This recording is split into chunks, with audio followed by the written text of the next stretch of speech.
People think that confident models make amazing photos, and I don't think that that's the whole truth. I get messages all the time after shoots from models saying that this was the most comfortable experience shooting with a photographer that they've ever had. And on top of that, they're so grateful and thankful for my energy and my presence on set. So this video is going to cover a few topics. Number one is that confidence does not just come from looks or experience, or definitely not from just being an extrovert. Number two is that most photographers actually create pressure for the models on set, and this we have to change. So this video is about behavior and energy and communication, and not about camera settings or posing. And these ideas apply whether you're shooting a fully professional model or just shooting your friends or family for the first time. Alright, let's talk about it. Part 1.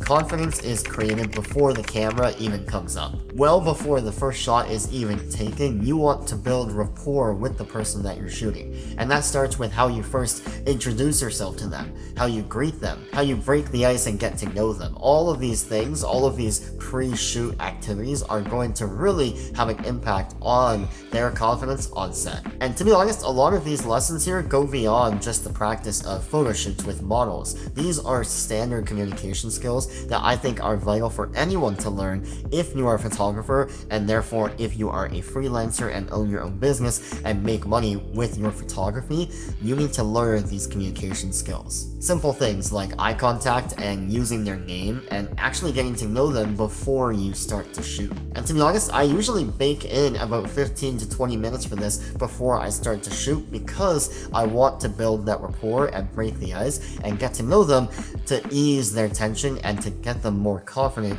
in front of the camera when we actually do start shooting. The worst thing you can do here is to just start setting things up and getting your lights in order and camera settings in total silence. No, you want to build rapport and you want to take your time communicating with them, getting to know them, and easing them on set. And yes, you are in a professional setting, but don't be afraid to be a bit playful and goofy and casual at times, because this can really make you seem more human and less of a business machine. Sometimes being overly professional can have the opposite effect, where you come across cold and not human and not welcoming, and this is not the vibe that we're trying to give off. And then one pro tip here that I love to do with models to make them feel like we are on the same page with things is to mirror them in small ways. If they are crossing their arms a lot, cross your arms a lot. If they're running their hand through their hair, run your hand through your hair. Small mirroring techniques, again, this is communication skills 101, will show them a level of comfort and a level of trust that you are trying to build with them. And genuinely, this is not manipulative in any way. This is actually just a professional skill set that you can learn and utilize to get people to trust you and get people to break down their wall in front of you. So all in all here, a general rule of thumb is if the first time you talk to your model is when you're behind the camera already shooting, you're probably too late.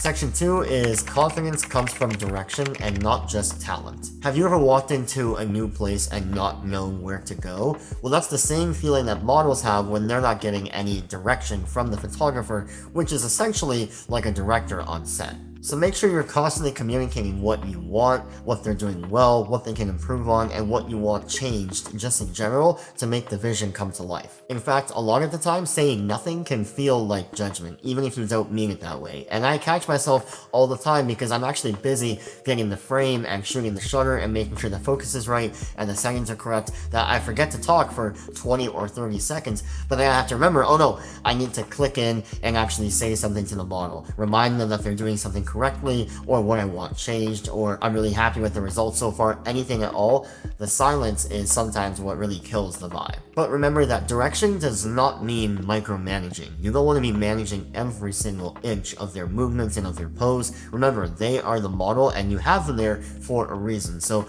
just give them general direction if you want their shoulders softened, if you want their head tilting a certain direction, if you want their eye gaze in a certain way. Things like that are general direction, but you're not micromanaging every single nook and cranny of what they're doing. The key takeaway here is that people don't need more freedom, they need more clarity. Section 3 is to talk them through the process. Now this one is a bit of a weird one, but it is a really fun practice, and I promise when you start to do it, you will inevitably start to do it always, because it'll just become second nature and kind of fun. And talking through the process literally means to say out loud the things that you're doing, so you can explain to them why you're you're going over here and getting a different lens for your camera, or explain to them why you need to wait a minute for your flash to fire up and reload, or explain why you're adjusting the light another 6 inches up, things like this. Explaining it while you're doing it will again just keep that narration and the communication alive while you're shooting, and also show the model that you care about the end result.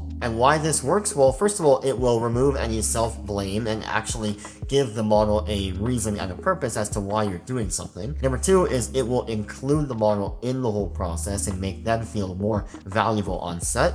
And number 3 is that it turns the whole photo shoot into a collaboration as opposed to just a one-sided operation where the model is just there and she's just a figure. No, this is a collaboration, whether it's a big time shoot or just a one-on-one collaboration with a model. There is always a level of balance. So remember that silence can feel like judgment and communication feels like safety. Section 4 is to create micro wins early. Now this is a really good small tip that I like to utilize on every single shoot, and that is to call out something that is a win or something that is going really well early on in the shoot. Whether it's a frame and a photo that you found that looks amazing, or you found a pose and a head position that looks great for the model, or something that the model is doing correctly that you absolutely love, call those things out early on with excitement and with confidence, and that will set the tone for the entire shoot.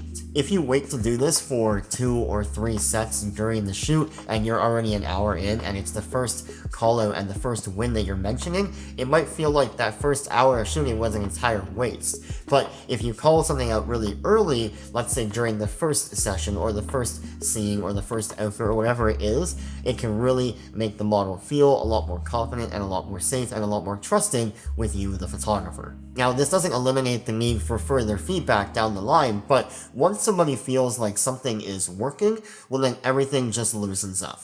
Section 5 is to protect the energy on set, because energy and confidence is fragile. What you don't want to do is to be nitpicking and constantly micromanaging what is going on with the shoot, even if it is things that you want to check on and improve on and give feedback on. Doing it constantly over and over and over and over and over again can get tiring and therefore can break that fragility of the energy on set. So what I like to do if I feel like things are going in a bit of a different direction is I like to pause the shoot entirely, and I do this by taking a 5-minute break, talking about something totally unrelated to the shoot itself, putting some music on. Even something as simple as a washroom break will help to reset the energy intentionally to then go back in with a clean slate and a fresh mind. And also, this might seem like an obvious one, but take responsibility. If something's not going right, take responsibility for it and actually own up to it so that you can improve on it with the model collaboratively. And finally, section 7, confidence isn't just posing, it's permission. In fact, in my experience, the best poses are when the model is not trying to perform.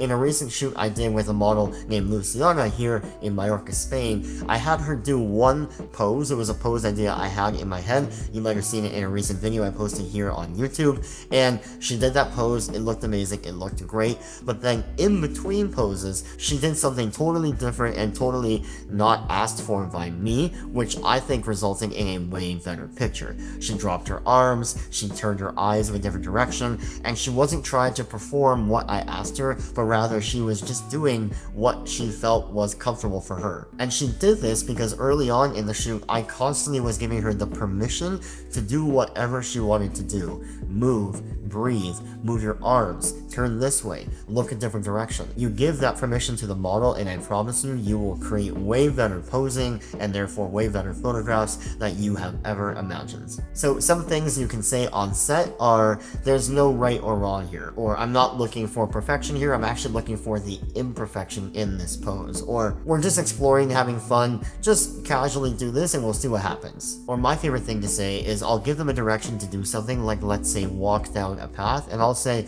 I just want you to live on this path and walk down slowly, and I will keep up with what I have to do and press the shutter. Alright, let's wrap it all up here. A great photographer is not just a technician of a camera, they're also kind of like the emotional coordinator on set. Especially when it comes to portrait work, you are somebody that is going to set the tone and the energy for the model. And that energy and that confidence is something that you give to the model and will be reciprocated right back to you through the form of confident, beautiful looking portraiture. And so I'll leave you with this. When someone feels confident in front of the camera, it's not just because they were good at posing. It's because you were good at creating space for them. Thanks so much for watching this video, guys. If you guys liked it, make sure you give it a thumbs up and subscribe down below. And do not forget, every single subscription to Bear is currently half price, the monthly and the annual plan. So make sure you guys go down in the link in the description and subscribe right now to Bear. Link is down there. Code is Founder to get that half price discount until the end of the year. But until next time, I'll catch you guys in the next one.